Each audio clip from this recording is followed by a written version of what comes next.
I live in a house of rules. I should explain. I moved here 3 months ago. Flat number 27. The flat was a repossession. I never met the previous owner, and to date, know him only from the posts I receive in his name. I can make up stories of him vanishing or his screams being heard in the darkness one night. I can make exaggerated claims about all of this. But this is not a work of fiction, nor is it written to entertain. I just got a new job, a promotion I waited years for. This was meant to be the next step to greater things, but I needed to move quickly to save on the long drive each day. When I found the place, I was overjoyed. It was well located, within my price range, and apart from being extremely run down and dirty, it had so much potential.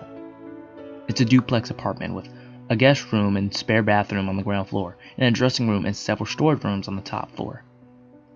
The purchase was a complicated one, due in part to poor record keeping and the loss of deeds and plans of the house, which should have taken a month from start to finish, took 4 times as long. Because of the length of time, I took several viewings and each time was amazed by windows and cupboards that I could not recall from previous visits. Rooms seemed bigger and lighter, more inviting. Even the estate agent was baffled that our property listing documents were constantly wrong. The neighbors on the block of flats are a strange lot. They don't talk. To keep to routines you can set a clock by. When I first moved in, I tried to invite them to a housewarming. So desperate I was to meet new people. Not one of them came. They get in at the same time every day and never leave the house. I never hear them moving around at night. One of them, a nervous man from upstairs who constantly fidgets and glances around, apologized afterwards. He explained that his lack of attendance was simply that he wasn't allowed to. At the time, I presume he meant his wife, but now, I'm not so certain, as he was the only one I got to know since the move. I did my best to become friendly. It even felt like I was making headway. Then I made the mistake about asking about the previous owner, to which he made an awkward and short response before making his excuses. I have not seen or heard from him since. The rules, as I came to understand them, became apparent over time. The first was sleeping only in my bedroom. I only slept once in the lounge on purpose, dozing on the sofa, until I woke up to my arm trapped between the sofa and a wall. A wall that was several feet away from the sofa when I closed my eyes a few hours earlier. I was overcome with a feeling, a very familiar feeling, that I was somewhere I shouldn't be. This feeling wouldn't leave me until I hurried and stumbled up to my bed, where I only felt truly safe when I hindered the blankets like a scared child. I only fell asleep once more in the lounge after that, by accident. I was woken up once again with a feeling that I should leave, that it would be unsafe to stay, that I should not be there. This time, however, a sweater I left across the room on a radiator was tied around my neck and pulled tightly enough to leave a striking mark on my throat. The rule of sleeping only in my bedroom stands alongside others. Countless others. I had learned that I should clean up my dishes immediately when I stepped out of the kitchen after disposing my plate and sat down on a safety pin that was jutting out of the back of the sofa. I also learned not to take too long showers when the water suddenly turned scalding hot and remained so, no matter how much I desperately tried to turn it off. Then was an inexplicably normal temperature when I tried it moments after. I learned that I must hoover and keep the place tidy, that I must not waste electricity, and that no matter what noises I hear at night, I should never, ever explore. Another rule is guests are not welcome. The last time I had a guest, it was a friend who invited himself over, despite concerns that I could not air down for the weekend by making arguments to come and see me until I relented. How could I not? I spent the entire time terrified for their safety and pretty much drove them away with my strange behavior accordingly. But there were no events.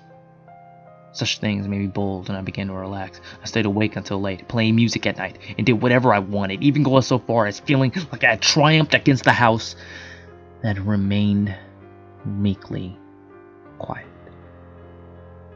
It was almost immediately after they left that I noticed the headache and nausea, which got worse and worse as the gas leak continued.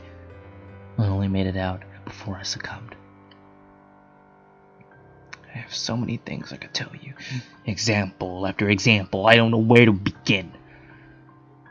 I need you to look past your skepticism and see that this is real.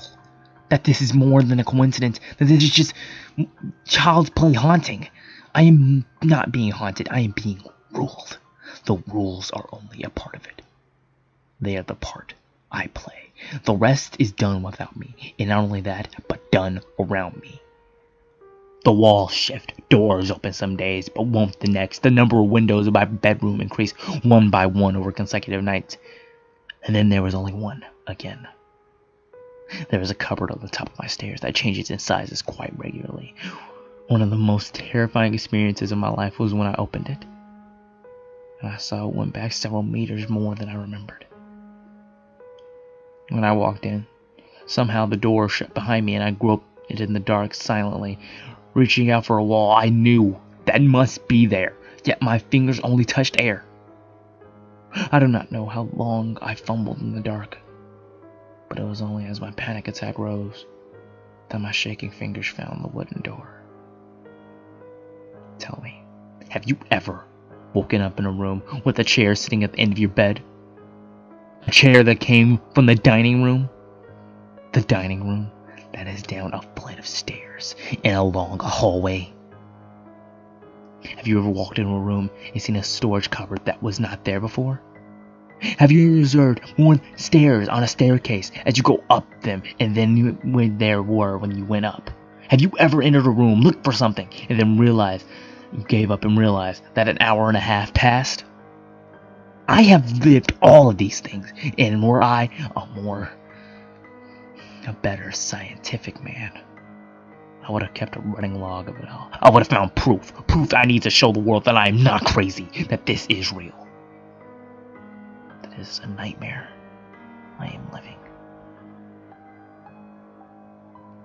5 hours have passed since I sat down to write this.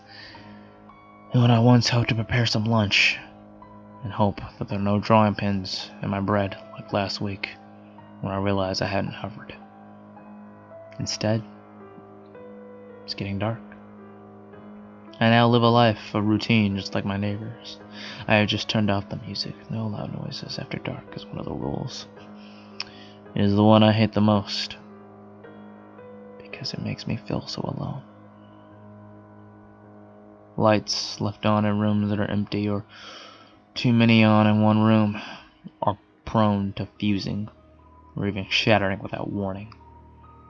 So I currently have only the glare of the screen, the television, and a lamp. Soon I shall be going to bed. The doors that shut behind me as I go up to bed lock behind me. And I'll wake up in a room with windows wherever they please, and doors that may or may not open to cupboards that may be as big or as small as each variation allows. The television in the room I am in has a satellite connection, and with it countless channels. Right now all are fuzz of static, except for National Geographic, so I am forced to listen to a documentary on carnivorous plants as I type. I try not to dwell on the exhaustion of the beetle on the screen as it tries in vain to escape from the prison that will soon digest it. The remote does not appear to work. It took my pulling the plug from the socket to turn it off a moment ago, and even that I was loath to do so, for the fear that it might stay on has never left me. And I knew if those images had continued when the plug was removed, I would have screamed myself into madness. I could push the neighbor to talk more. I could rebel against the rules. I could start a fire and torch the whole building. But truly, I just want to get by. I have the feeling that up until now, I have simply been coached like a dog to do what's required of me. I feel like the punishments could get a lot worse.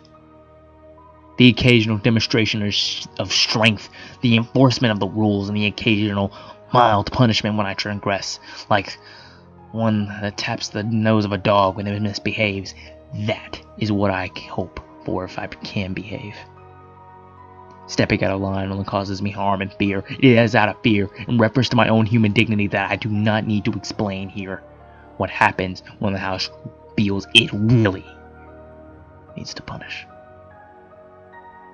Needless to say, the scar will be with me for the rest of my life. Which brings us to here. I cannot go on. I took the decision to write this with the remaining fight I still have left in me, to at least ask for help. I cannot do it over the phone. I cannot write a letter. My only hope is to write it in story conspicuous, without the details that might draw attention to the content. All I can hope is that someone sees enough to spot my cry for help, that they can find a way to contact me where I can get the lifeline I need to escape. I cannot ask directly, it's too risky. Besides, any form of open rebellion has been snuffed out of me with pain, suffering, and terror. I fear for my safety, for my punishment for breaking the rules. I'm surprised that it's even being allowed to get this far. In over 1,000 words I've written, there hasn't been a power cut or computer error that has lost everything. Perhaps there is still hope. But the truth is, I'm scared. Scared of what touched my face in my sleep the night before or less, after I accidentally left a tap running, clutching firmly the bruises in my cheek that still remain. I am scared of what a pair of scissors in my slippers, of what power moves wooden doors and plaster walls seemingly at a whim. Most of all, I am scared that by writing this, I may wake up in a tiny room with no doors or windows. A room that goes smaller and smaller every time I blink.